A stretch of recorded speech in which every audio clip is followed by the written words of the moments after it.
All right, everyone. Namaste and good afternoon. My name is Colleen, for those of you who don't know me. I know most of your faces, a few new faces, so welcome. Today, I have quite a bit of information I'd like to share with you, so I'm going to jump in it and just run.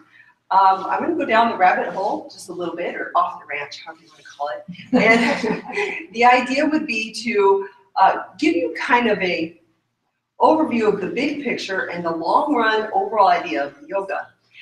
The process of yoga and the details of it kind of get filled in along the way as you're going through your course and you're going through your training. So I'm going to try and give you the most I can today on that idea. So first, how many of you take yoga? I'm assuming everyone, but good, okay. And qigong? Okay, so good crowd. So the idea here, Zen Yoga is yoga and qigong equals Zen Yoga. So yoga is more than just an asana, but we typically see it in our society as downward facing dog. You'll see tree pose a lot right on a billboard or something like that. So you have this concept of the yoga, the asana, or the physical postures, mixed with qigong. So who I know, I heard somebody in here already saying what qigong was. So I'm going to pick the crowd. Yes, ma'am. Energy work. Yes, wonderful. So qi would be energy and gong would be work. So the idea here is if you've ever had a day where you're like, energy, right? You can pound a cup of coffee or you can build your qi. So the idea here is energy work. I'm just trying to gather and build some energy, okay? And to get the energy moving thoroughly throughout the body would be the main idea here. So I have qi, and then gong is to work the energy. Now yoga has a very similar word to qigong, and that would be a pranayama. So prana in qigong, prana in yoga is qi in qigong, okay? So what's going to happen here is actually yoga and qigong are ultimately the same thing with different postures and different words, okay? One says potato, one says potato, kind of thing, but they're ultimately trying to tell you the exact same thing. The idea here is they're trying to talk to you about the approach of the union, okay? So the idea here is Zen sometimes gets mixed with the idea that it would have to be a religion or straight ideology or something of that nature.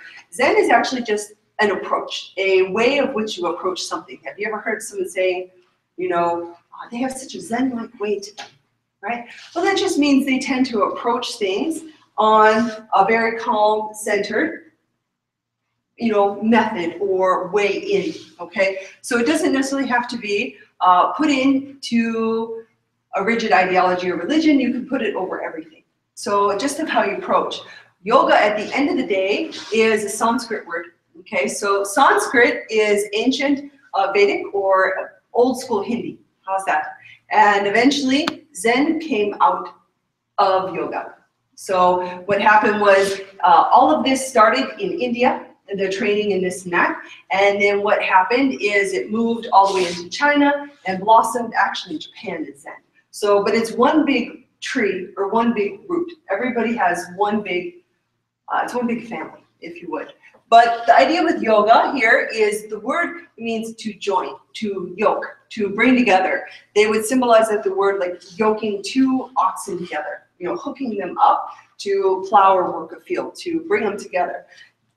What they're trying to do is point out the idea of union of the three. Who's ever seen this symbol before? Does anybody know what it is? Om. Okay. So the Om, I know. Well, it's my version of an Om. How's that?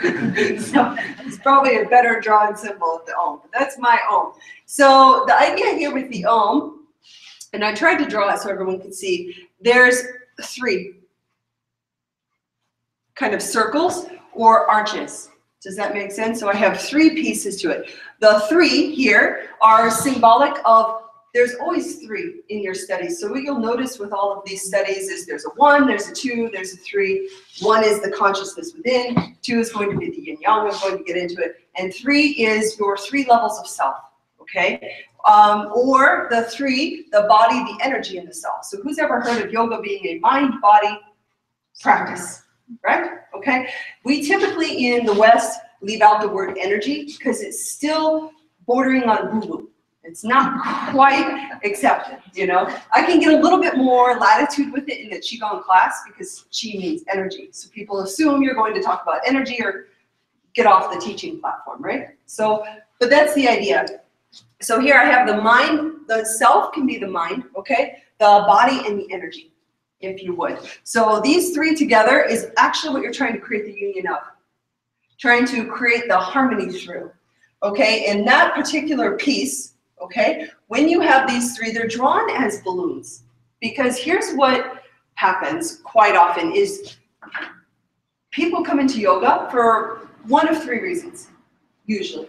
For their physical body, or for their spiritual self, or their I am. If you talk to some people, they're like, I'm a spiritual person, okay? And you hear that too. Or I just want to take good care of my physical body. And then not as many people come into it for the energy, some, but it's still, again, it's not as mainstream, if you would. So the idea here is they're actually 3 balloons, and they're tied together. So you have to elevate them all equally and fill them all equally with helium. So sometimes we have like a spiritual seeker, and they're like, I don't really want to deal with the body. I don't want to take care of my body. I'm here, I'm a spiritual quest. Well, the idea here is if the body isn't in good order, then it will hold it down like a weight, and the spiritual self can only rise as far.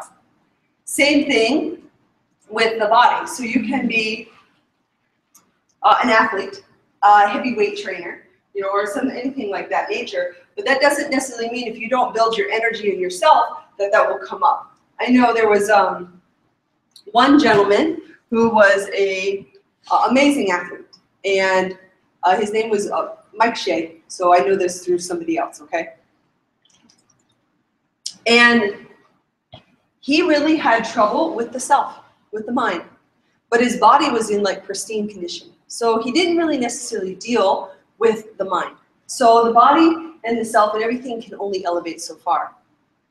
So what we want to do with these 3 is make sure that they can all rise together. How about this? Let's put it in this type of analogy.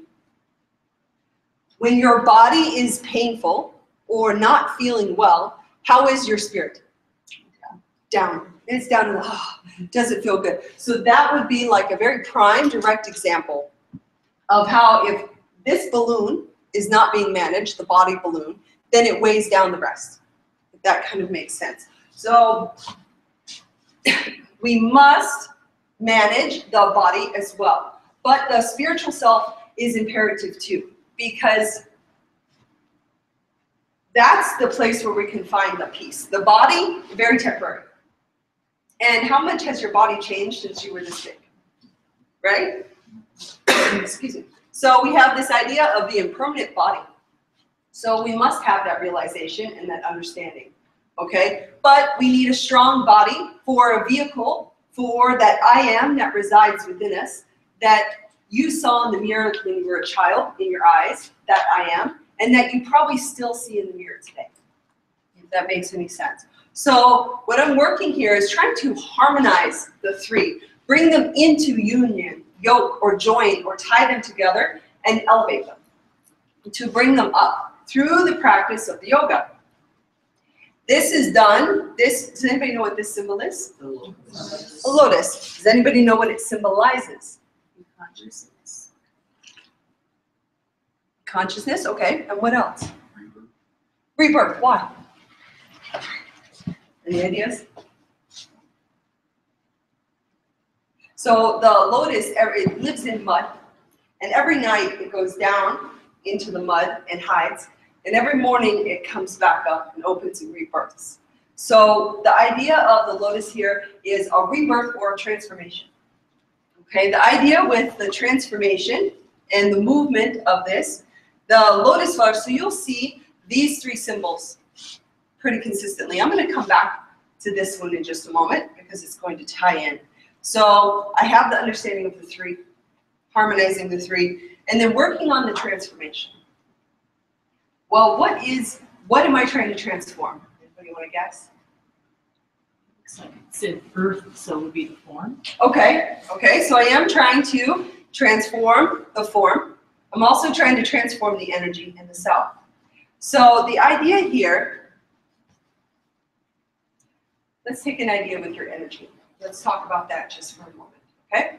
So your daily energy levels and what you have. When you're young, or when you see a youngster, okay, so I have a 16-month-old baby, or toddler, now he's not so much a baby. And when I see him, I realize he has much more energy than he does body. And that it takes a whole community of energy to zap and take care of his energy, keep up with him, okay? So the idea here is you have this very youthful energy that we come in with. They call it free chi. When you're born, you get free chi. They also say you took it directly from your mother when you were in her womb. You took it out of the umbilical cord, you built your chi, and you came out. You had all kinds of energy, and you're ready to go. You're running amok. Then what happens is that free chi, the bulk of it is until 8 years old. Then around 8, it begins to kind of augment, still free chi, and that free chi keeps going, but changes and begins to diminish. By age 33, you realize you don't have that free chi anymore. You can't stay up all night, eat pizza, go to a party, drink, and wake up and feel great in the morning. Okay? So, right? Do you know that's about that time that happens?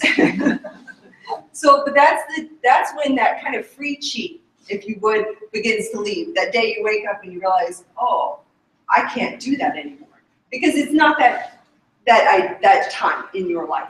And then 33 to 58, it's kind of stabilized. And then 58 to 83, depending on what you do with your time, your lifestyle, how you manage these three, will be how your mind, your body, and your energy is at that point.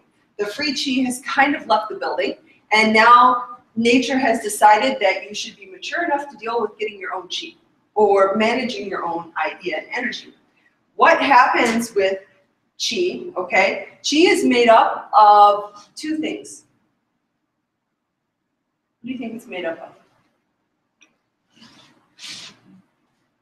Positive and negative, okay? So it creates, think of movement, okay? So you have the positive and negative, and think of magnets. If you have the two of the same, they'll repulse each other. You have to flip them and have the opposite, okay? So, but that's what creates the movement. So I have this energetic form, if you would, and the idea here is the energy is made up of positive and negative. I'm going to use opposites, okay, for all of this. So the idea of positive and negative can be expressed in a million different ways. And I can even take out the word positive and negative and just say opposites. So who can give me a few things that are opposite?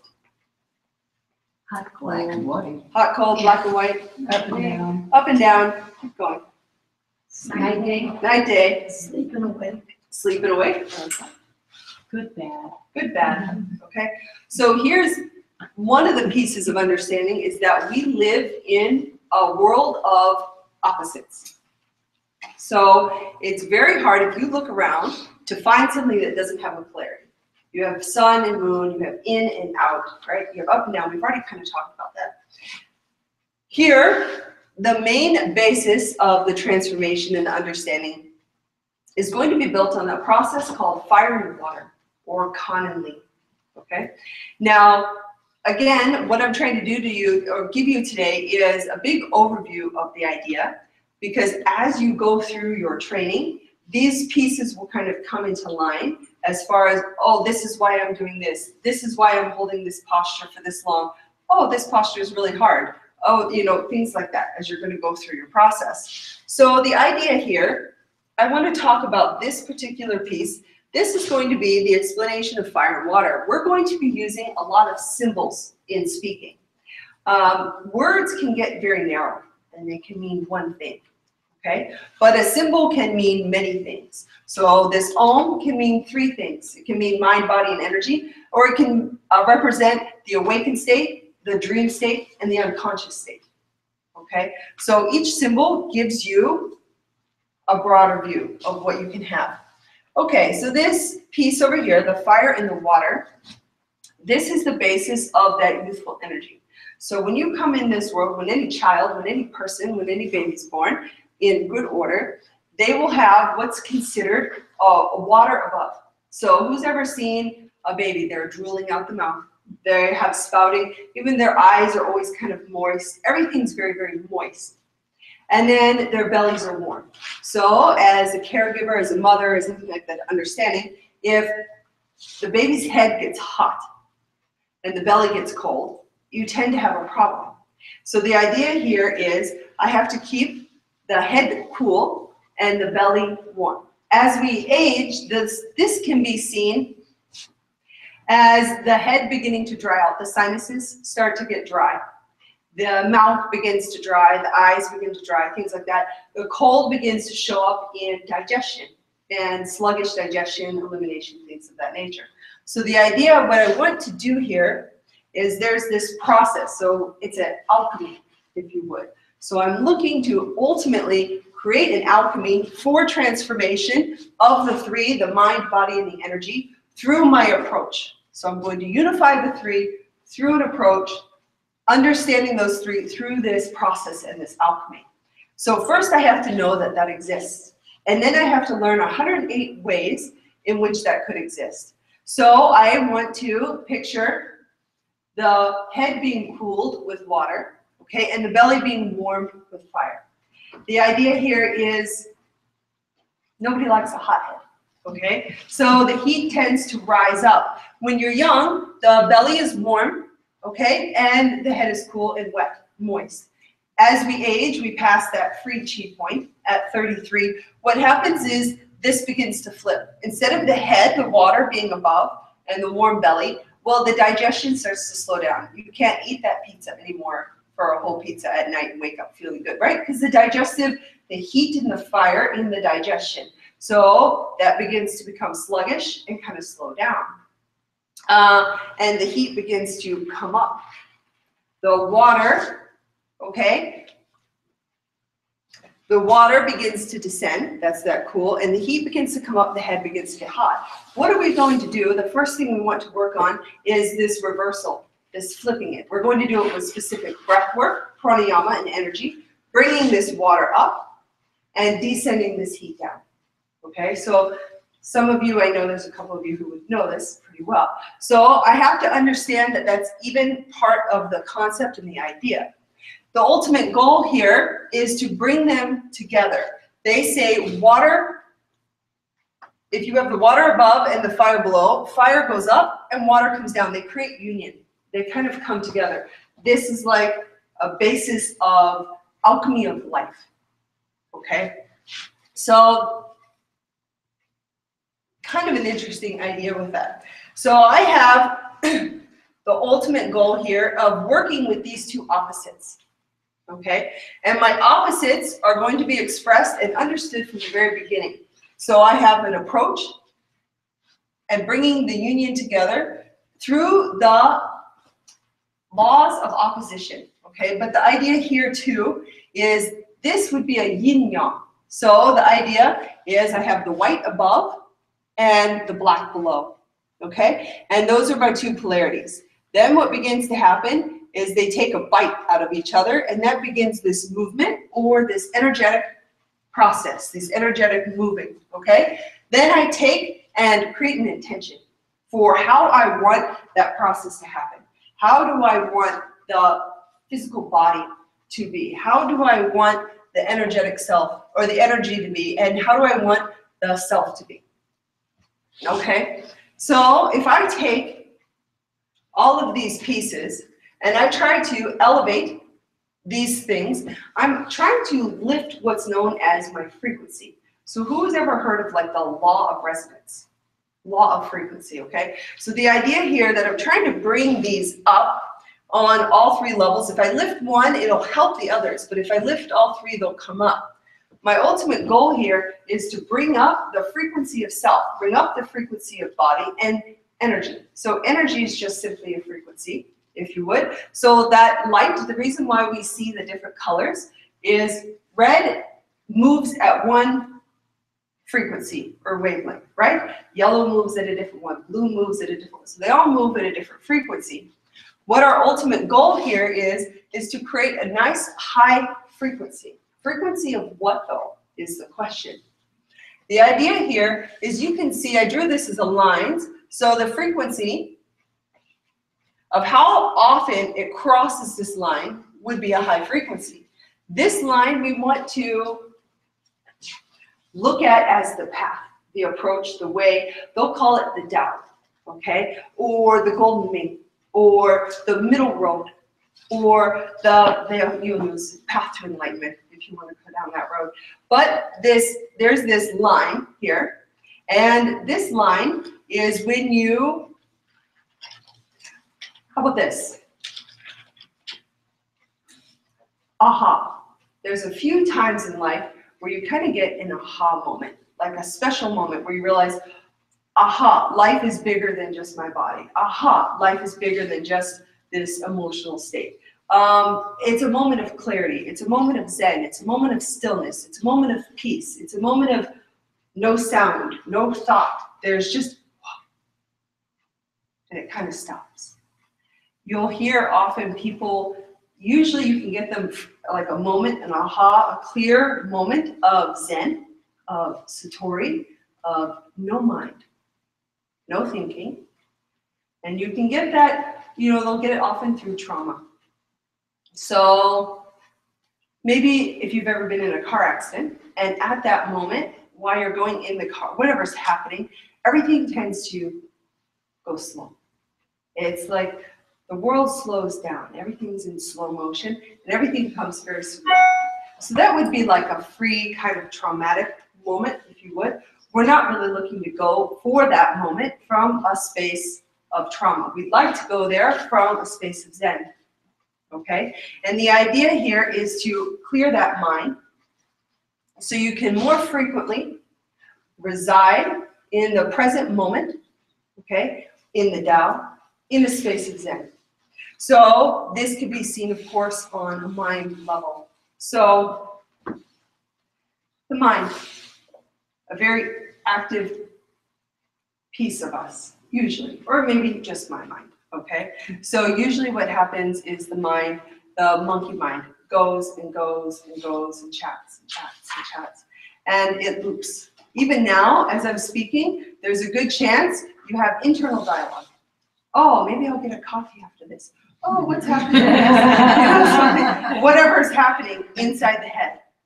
But the idea of actually being here without that mind is hard. And that would be one of the pieces of understanding the self. There's a couple ideas with the self. There's the true I am, and then there's the scattered mind that runs consistently and loops turbidity and thinking. So the idea is, can I use skillful means to approach one of those, a still mind, or an ability to calm or still the mind? Okay? I'd like to give you just a moment glimpse of that. One of the best ways and the quickest ways to do it is with your breath work. So let's come to the edge of our seat. I'll stand.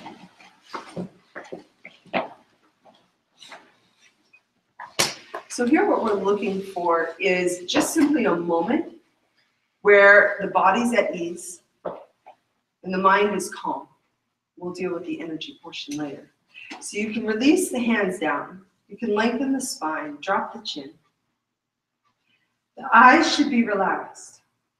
Try to soften the areas around the eyes. Let the corners of the mouth come slightly out and up. Relax the cheek and the jaw, shoulders and the chest. Take the tip of the tongue and park it on the roof of the mouth, just behind the upper teeth. Now here, through the nose, take a couple of deep breaths in and out.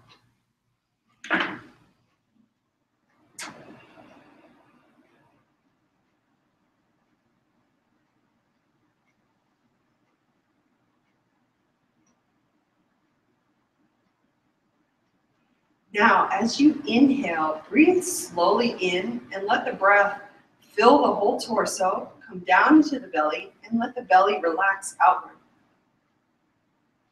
As you exhale, gently pull the navel back towards the spine and let the breath travel out of the nose. We're just going to do a few moments of this. Each inhalation, breathing in through the nose, see if you can become aware of the breath traveling through the nostrils, down through the throat. The belly relaxes outward so the lower lungs can fill. As you exhale, bring the navel inward towards the spine and allow the breath to come out of the body through the nostrils, paying attention. Just another breath or so. Try and stay focused. Eyes softly closed. Inhale, breathing in deep. Exhaling, navel towards the spine, gently hugging that in, letting the breath pass.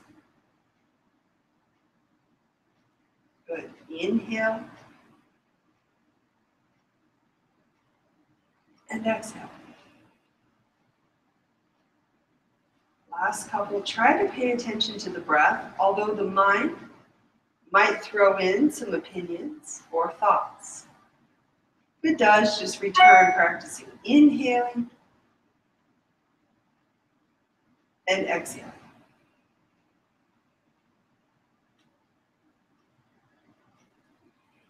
Here the mind gets active, so what we're going to do is we're going to take and just kind of wash the mind a little bit with the idea of this water coming up like a waterfall and let it splash down. So as you inhale, picture cool water kind of coming up the back of the head, over the forehead, and exhale, allow the water to rinse down, past the heart, and calm the head, calm the heart, and settle down. Last two breaths. Inhale, picture cool water coming up. Good. Exhale, let it splash and clear the mind. Last one. Long inhale, make it slow. And exhale, make it slow.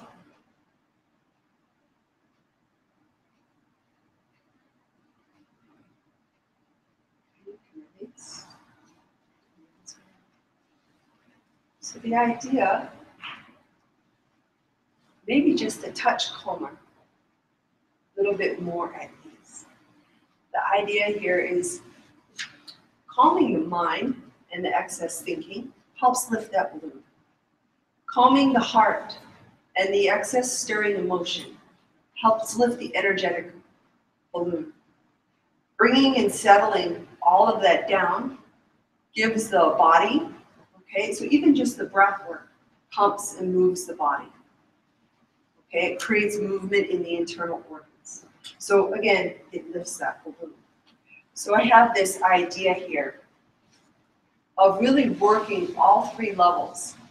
Clearing the mind, clearing the energy, and working the physical body. A very basic approach. So it doesn't have to be a radical idea or a big approach. So I'm trying to use that though. They say worry and anxiety exhaust the soul. And so what happens is we tend to spend a lot of our time either mentally overthinking or on an emotional level, overspending our emotions. The idea is if I cannot spend and spin that mind, okay, maybe I think too much, maybe I worry too much, maybe I plan too much, maybe, I'm always kind of thinking. Maybe my emotions, maybe I get very upset easily with what people say, maybe I'm quick to anger, maybe I have all this stuff going on. Can I not run with that? In yoga, the idea is to tap into what's known as the I am. Who's ever heard of the idea of the I am? A little bit. The I am, so that conscious soul or self residing within, okay, would be that I am, that person inside of you. And what happens is that person tends to get blocked by what's happening in the mind, looping a story or excess thinking, what happens in the heart, the emotions, okay? Things like that tend to block the self from seeing what? From seeing ultimately the present moment, the moment of Zen or Satori. Okay? So we will use skillful means to look at the mind and how the mechanics of the mind are going, to look at the emotions and what's occurring, and to look at the physical body. Yoga uses the fire and the water combination to bring that back. Now, I like to check in because sometimes I can go too far off and then it doesn't make any sense. So I'm curious, before I keep going, I want to go into one more idea over here. And I'm curious, I'd like maybe one or two people to tell me what they've heard so far. And then I'll know how far off the mark I am. Does anybody have? Well, I think that everything that you're saying points to why everybody's here in a pretty good, eloquent way, and I don't know if I could do the same, but it's coming to an understanding, for me, what I'm hearing from you, everybody's perception of what yoga is.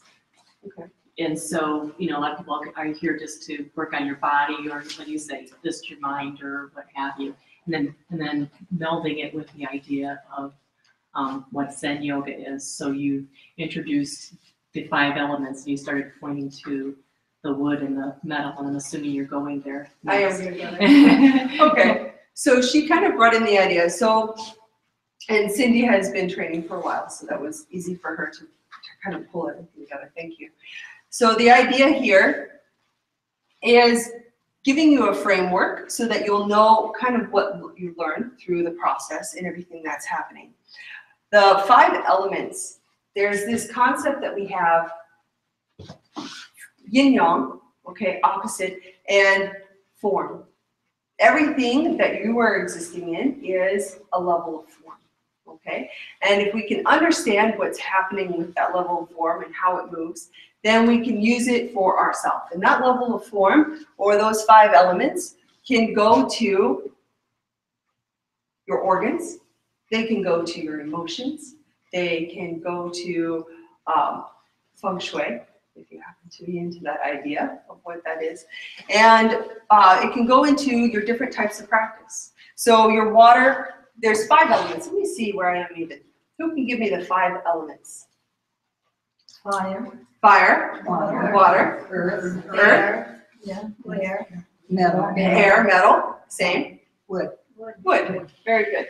So what you'll have here is you'll have in qigong and in yoga, they have, you'll use air and ether in the yoga format. You might have heard that. And then in qigong, they'll use metal and wood.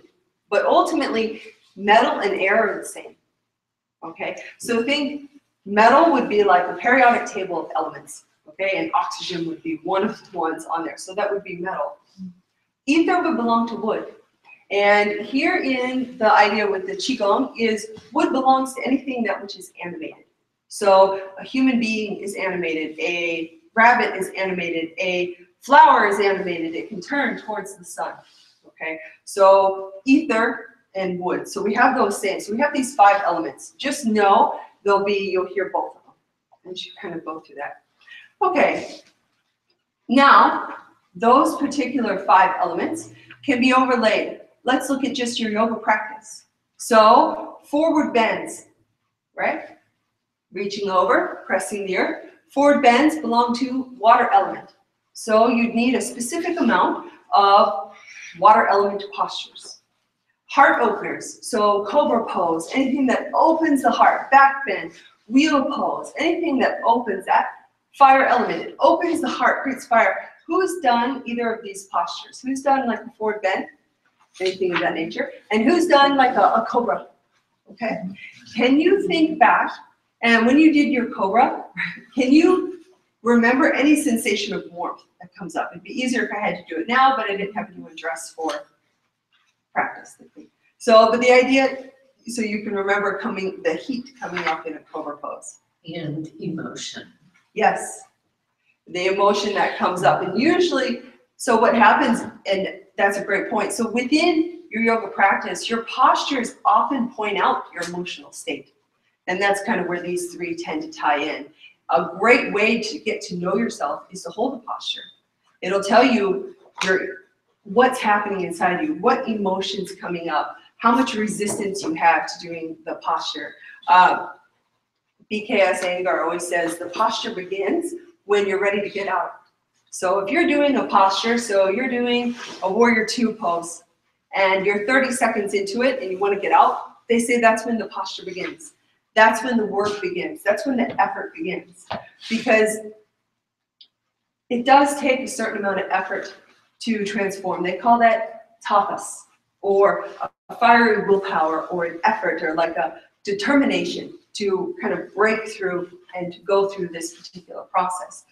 And if you can know what's happening, so you're in a cobra pose, and let's say you're in just a standard class somewhere, and you're in a cobra pose and you do this posture, all this emotion comes up. You may not know why, or what to deal with it, or how to go through it, anything of that nature. You'll just know you kind of had that rush. Now either way, you're probably going to process it. But it's hard in a regular standard class to take the time and explain what's happening. So that's the trapped fire that's going on, and what happens is it's going to illuminate and bring up those emotions. So the idea would be, can we take the time outside of just a physical asana class to practice and understand and to learn what's happening? Why is there an emotional feeling that comes up with that pose? Now a forward bend. Who's child's pose? Anyone? Child's pose. Child's pose, typically a very calming pose. Okay, very soothing. We do that to kind of come in and to bring down. It's a forward bend, it's a watery pose. So I have this illuminating fire cobra pose, and then I have this opposite cooling child's pose to calm the self, bring the self within. So if I understand what's happening, let's say you're getting up on a Sunday morning and you're going to go do a lecture in front of a whole bunch of people, okay? And you're like, oh my gosh, I hope I get to know what I'm going to talk about. So you're already feeling this emotion. So what do? More postures that create? No, you get down on the floor and you do your child's pose. And you figure out how to calm down, find your center, and rebalance yourself before you stand in front and try to explain something, okay? Or maybe it's the other way around, okay? Maybe your toddler was up all night, so you were tired and you had no energy. So you're probably not going to get down and do a calming pose. Instead, you're going to get up and do a flow sequence. You're going to get up and move the body. You're going to get up and stir the energy.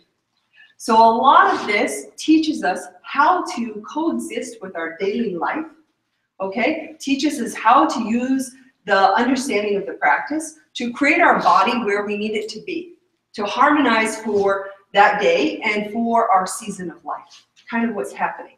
So you know, if you're having a moment where you have to stand in front and have courage, you might do your heart openers, because you know heart openers belong to fire and courage, okay? Or you might know that you have to go in and deal with a difficult situation, so you do some water postures. You calm and you pull in and you draw down. Okay, the wood element here is going to belong to balance. Okay, so maybe you need to find your center, find that balance point. So you enjoy your wood posture and find your center. How do I know you're holding your center when you're balancing? If you can hold your balance. If you're not holding your mind in the center, then everything happens in the periphery. Your mind's going here, your mind's going there, you can do this, you can do that. So it takes training. It takes tapas, it takes effort, it takes guidance to bring the mind and to say, nope, come be here now. Nope, stop thinking about the coffee coming after class. Be here now. Tomorrow, come back. You know, so because that will keep happening. And so what we have to do is work on bringing that mind back into the present moment. And a very good way to do that is with your yoga posture. So who does some more challenging postures? Anything, a warrior 3, even a warrior 1, anything like that. So a challenging yoga posture, when you do it, what are you thinking about? Getting through it. Getting through it. Okay, I like that. But you're typically thinking about that moment, right? It's very challenging. So if I had you all stand up and stand in a warrior 1 stance while I talked, it would be very hard to be thinking about that cup of coffee after class or after the event, because you'd be just trying to get through the moment, if you would. So, but they called it, that's like a tempering, okay? And that gives you the opportunity to almost bump up against yourself, bump up against your mind, bump up against your emotions, and get to kind of know your edge, get to know what's happening. Because there's a lot of things that are happening in the mind. They say the mind will be the first to talk you out of that posture. So if you're in that posture and you're just trying to get through it, what's usually happening? The mind is in there going, oh my gosh, she's insane. She's going to keep going. She's going to make me hold this posture. Really? How long do I have? That's usually what's looping in the head. And what is that? That's a built-in internal resistance. Resistance to what? The present moment. Okay? And so the idea here is to remove that resistance, because resistance is typically a form of suffering. So if you ask Buddha what enlightenment was, he won't tell you what it is, but he'll tell you it's not suffering. And suffering is usually brought on by 3 things. Resistance, what was that? Attachment. Attachment. Do you know the third one? Judgment. So resisting, usually what? The present moment or the current situation. Attachment. Attachment to what? Usually anything but the present moment. Anything that's not now. And judgment. Okay? So anything that pulls you off your center. So I had one teacher who would always say, don't judge. It's okay to discern. Just don't judge. So you walk into a room, you can tell somebody's having a massive fight. You can feel it by the energy. You don't judge it. You just go, I don't really want to be a part of that. And you discern enough to walk. But there's no charge. There's no being drawn into the situation or running away. There's no energetic waste. There's no energetic use. Because what happens here is energy is precious. Okay? And the last thing we want to do is think, especially as we get older and older, or wiser and wiser would be a better way of saying that, is we realize, let's go wiser and wiser. But we realize how much stuff isn't worth spending our energy on. Have you, maybe it's somebody who always has a negative story or a situation or a place you go or something happens, and finally you kind of get to the point more and more as you get wiser, and you go, you know what, it's just not worth my energy. It's okay, I'm okay without it. Because we understand kind of the value of that piece. But you get to know that through situations, but you can get to know that very intimately with yourself on your mat. By holding the postures, by going through the work and kind of meeting yourself, being the observer or the I am. So I'm back to that I am, if you would. That I am is that which watches. So we can know in yoga we're not our body, we're not our mind, right? We are that which sees the mind happen or the thoughts happen. We're that which feels the body move around and drives it, okay? So our body's the car, right? And the energy's the gas, and the mind is you sitting behind the wheel like this, okay? So you know how to spend your gas, if you would, and you want to know how to take care of the body. Going through your postures allows you to see what kind of happens, and allows you, if you know the information, okay, I need to be more courageous, I'm going to open up that heart space. Oh, I really need to go in and calm myself, I'm going to do a watery pose. Okay, I'm too scattered. If you're scattered, you won't be able to balance. So if you want to balance, you have to keep the mind from all of these places bouncing around. Because what happens is if the mind is scattered, your center of gravity is high. And everything is up here. Tick, tick, tick, tick, tick, tick. All your thoughts. No. You got to bring the mind down to the core of the self. Drop your center of gravity, hold your balance. Then you can be in your center. So a great way is if you're having a scattered time, if everything's everywhere, you can never find your car keys, you know, things like this, those are symbolic of always kind of going out with your energy. So you want to bring it into the balance, into the idea. Okay, so these are just a few examples of how you want to do that. Just by the way, I won't take you all the way through it because I only have a couple minutes. Earth, okay, is going to be anything that's going to draw you into your core self and deal with your hips. Really opening and dealing with the hips, right? Because I have the fire is for the heart opening. Does that make sense? The water is the cooling. Why? It's that water coming down the back that we just did in our breathing, our breath work. We inhaled, brought the water up. But when I bend over, the water naturally kind of comes down. I'm trying to re-nourish the mind. I'm trying to re-moisten the head and just kind of clear everything. The balancing wood, bringing everything from a scattered periphery back into the middle, drawing it in. Okay, and then the earth would be dealing with anything core and hips. Usually too, we keep some lovely family stuff stored in the hips. So we want to really work on those hip openers, trying to clear out all of this stuff in the past that might be kind of sitting on us and dampening our energy, weighing on our mind, things like that, that kind of bring those balloons down, if you would. And then the metal is going to belong to basically any of your cutting postures. So your warrior twos, your warrior ones, things like that. So very focus, holding, and going into, not that you don't hold the focus on all your postures, I understand. But that would be kind of what you're doing with those. And if you can work with those particular 5 elements and incorporate them into your day or to what you need, that would be one approach for creating a balanced union of the 3. Okay?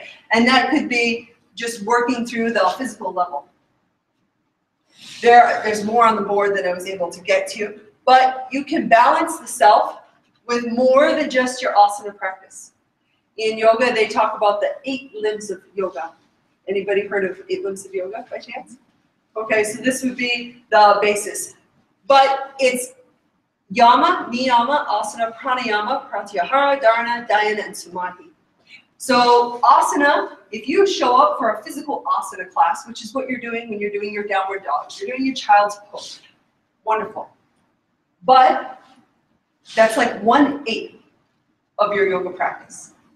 So if you understand asana, you understand 1/8 of the totality of the ultimate goal or tree understanding of the whole yoga lineage or philosophy. So the asana practice, when you show up for your practice, is simply the one thing. What we want to do, and a big reason why I opened this up today, or we opened it up as a group, is to express the other 7/8 of your training that's available to you, okay? And that's through the studies of the rest of these. And let me give you a quick idea of what they are, so you kind of know what's happening. Yama. You have yamas and niyamas. Yamas and niyamas are basically, at the end of the day, what to do and what not to do, okay? So it's how to deal with internally, how to behave, kind of moral ways of self, if you would, okay? And there are things like ahimsa, non-violence, non-stealing, non-hoarding. So you have the namas and the niyamas, how to behave in society and how to deal with the internal self to create a harmonized place and without creating, what they say, excess turbidity, if you would. So you have the namas and the niyamas. The asana, I believe most people in this room are already doing asana or physical postures of some sort, okay? So that would be that. The pranayama, that is going to be your breath work. Prana, like we talked about at the very beginning, is the same as chi, or energy. So prana and yama is going to be work. So pranayama is the same as qigong, basically, energy work. I'm going to work on different breathing techniques. I'm going to use different breathing techniques to focus the mind, I can use it later on. If I want to be in a creative space or an analytical space. I can use pranayama to clean the internal organs. I can use pranayama to strengthen the lungs if I have lung concerns going on. I can work with different aspects of that. So I have the pranayama. You'll go through a few different styles of pranayama for that. Pratyahara, this one's an interesting one.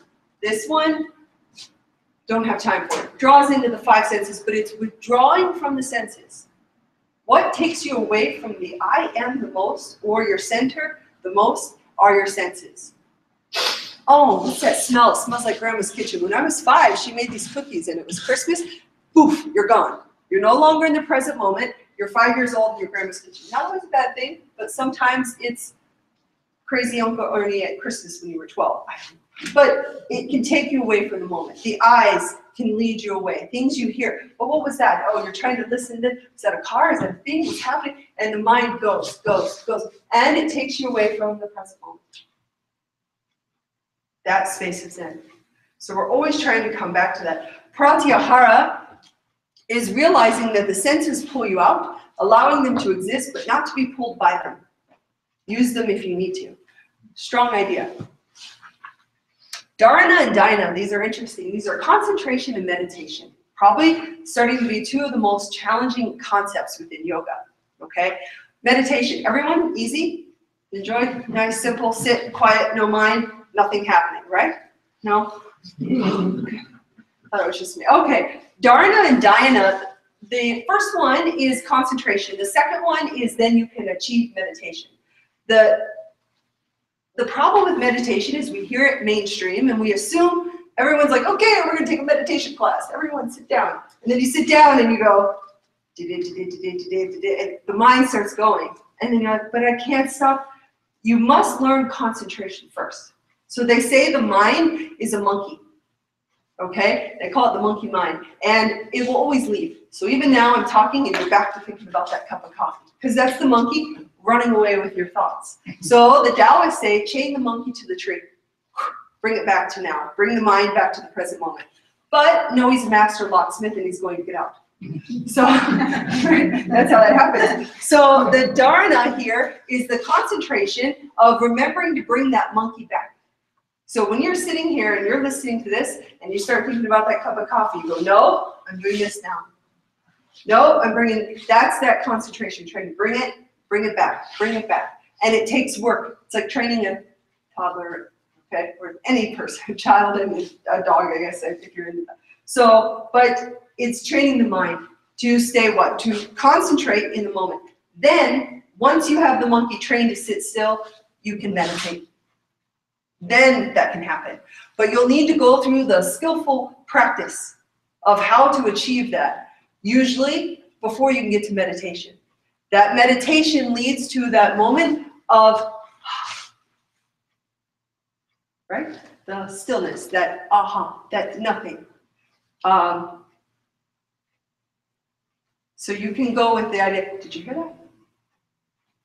And the mind stops, just for a moment. Can we find, over and over, that moment of nothing? And these would be all the pieces in the yoga practice.